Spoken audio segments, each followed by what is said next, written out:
Hey Joyriders, welcome back to the channel. We are back at Valmont. I've got Lee from Lee Likes Bikes. Hey guys. Once again, big surprise. I know, right? Yeah. Shocking. It's been a whole video since I've seen you. Well, we're back here and we're gonna do something on drops. We have done several drop videos. We've done 3 already, huh?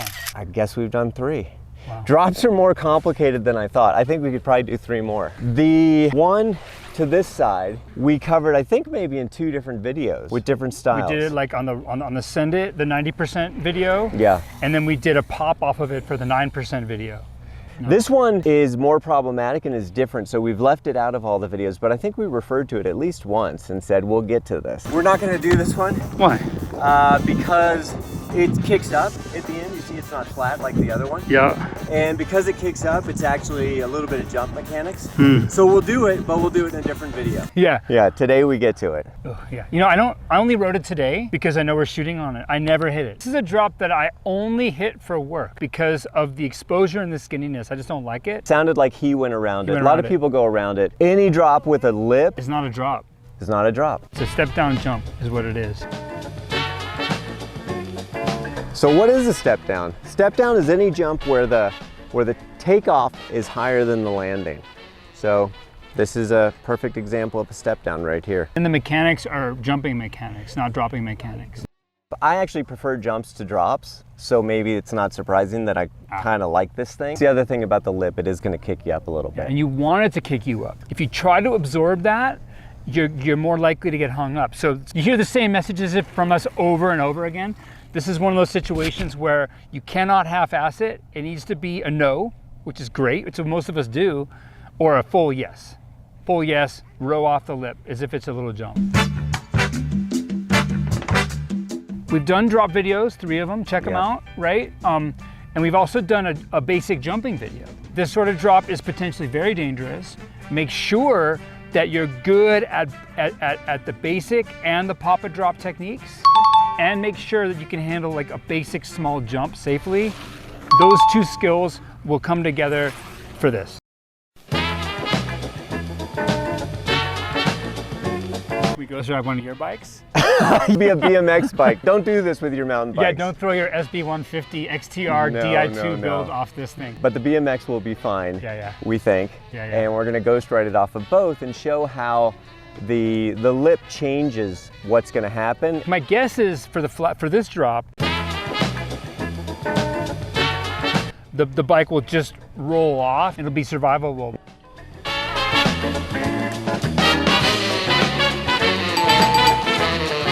My guess is on the lippy drop that the front end's gonna start to drop and the back end's gonna hang up, and that's gonna like flick the bike. It's gonna be an over the bars situation. That's my guess.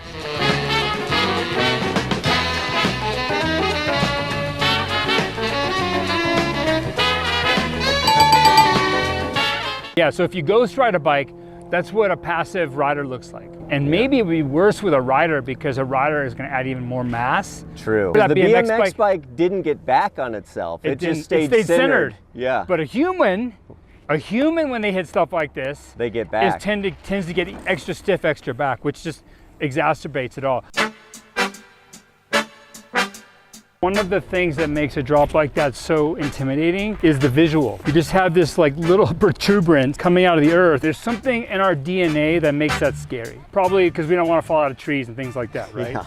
If you look at it and focus on it, it's going to completely mess everything up. Like that central vision is connected to the front of your brain. Processing power is between 1,000 and 4,000 times slower than your peripheral vision. It's a big deal. What you do is when you're back there, you spot it. You don't look at it, you see it. If you can't get out of that tight vision, you're not ready for this, buddy. So do not do it. Do not do it. Your visual system gives your brain the data it needs to keep you safe. If you're looking at something through this vision, you are not safe.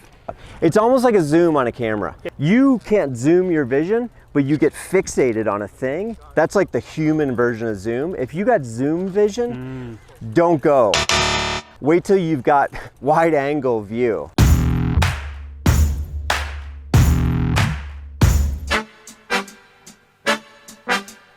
generally ride around this because I'm not a big fan of the skinniness and the exposureness. From my perspective, it does have a lip. And so what that does is the bike, when the bike comes through, the bike is going to change angle like this a little bit. So it's our job to reconcile any angles that happen. So basically, if your bike's doing this, you need to be rowing. You need to be pulling your hands backward to keep yourself balanced. And even though this is just like a few degrees, if you stay stiff and the bike rotates back, you're gonna end up in the back seat a little bit.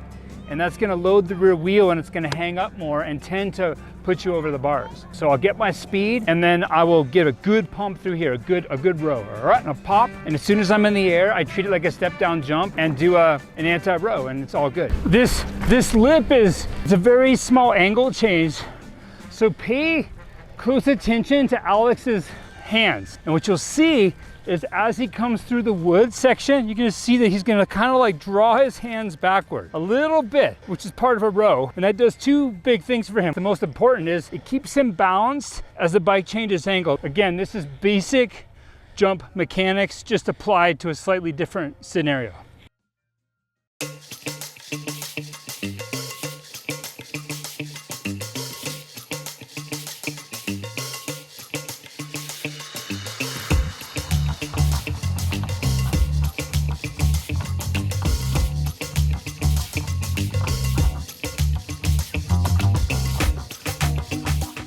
On that rep, I didn't think.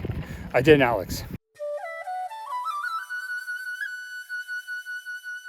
When I approached this for the first time, I didn't think about the shape of it at all, or that it was lippy. I approached it like any other jump, but that's because I don't ride much in here, and when I do, I don't ride as well. If I told someone what to do, I'd say, don't do anything. Right. Really bad advice. At his level, that's the right advice. Maybe. By the Once way, you've when internalized stuff, you could say to somebody who's internalized the same stuff, yeah, don't do anything. Yeah, exactly. But there's stuff happening. Yeah, for sure. I had a client the other day who is an interesting guy. He's a physics professor here at CU and a multiple level black belt in the martial art of Kung Fu. I'm Batman. A little too analytical for his own good. So when we got to the point where his skill was there and I knew it was there and he was safe, I gave him the advice to not do anything.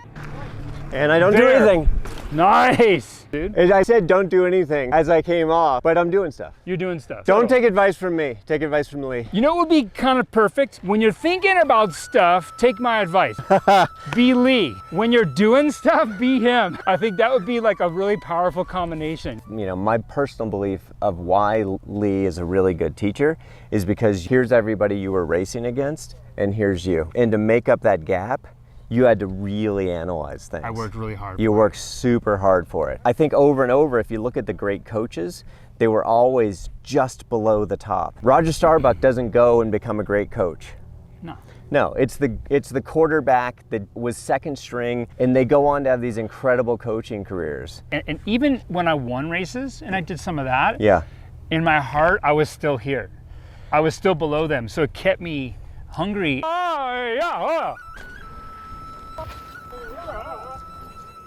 That was a fun rep for me. Like that was probably like my 10th or 12th rep today. And like I said, I never ride this, so it's pretty much my 10th or 12th rep ever. The first reps, I was very much about that row, anti-row, very much conscious of it. And on that one, this is not on purpose. It had soaked into the point where I had no awareness at all. I was of no mind. And then I noticed like I threw a little style, which if you know me is unusual. And I think it's because my brain wasn't busy.